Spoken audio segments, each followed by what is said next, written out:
In this video, I'm going to be telling you 5 things I wish I knew when I started sim racing. The first one is don't buy Logitech, instead buy one of these two wheels. The first one is a Moser R3. It's a 3Nm direct drive wheelbase, making it stronger, smoother and better value for money than a Logitech. The next one is a Thrustmaster T300 RS GT, which is a 4Nm belt driven wheel, making it smoother and stronger than the Logitech. However, I would recommend the Moser over this one. My next point is don't cheap out on your cockpit.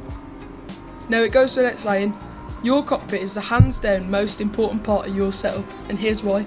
Your cockpit is where you sim race and is a key part to having a good setup. For example, a wheel stand would be much better than having a desk lamp, but a full cockpit would be a more immersive experience than both of these. If you're looking for a wheel stand, the Next Level Racing Wheel Stand 2.0 is a great option. It's sturdy, has a shifter mount, and has the option to add a racing seat later down the line if you want to. And coming in next is the price. Only £199 gets you a great start into sim racing. And if you want a full cockpit, I highly recommend the GT Omega Titan if you're on a medium budget. I have one with the RS9 seat and there's no flex, even with a direct drive wheelbase and load cell brake. Although it doesn't quite compare to an aluminium profile rig, it's great for the price of £269 without a seat. The third point is get a PC. While you can play some games on console, a PC allows you to play more games and have a variety of gear. Now I know what you're thinking, PCs can be expensive, but trust me, it's 100% worth it.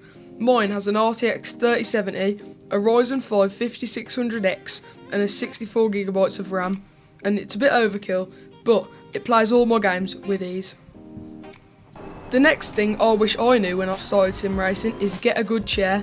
I started with a seat from an Alfa Romeo and then upgraded to a GT Omega RS9, and the difference was massive. However, I have been looking at bucket seats recently, so that could be an upgrade coming soon. The last thing that I wish I knew when I started sim racing was don't have an upgrade mentality. Let me explain. So you're going from a G29 to a T300 RS, but then you want a Moser R5 shortly after.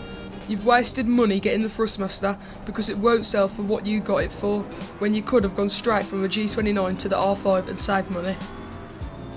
That's it for the 5 things I wish I knew when I started sim racing. Thank you for watching, hope you found this useful, like and subscribe for more, and comment your favourite car if you made it this far.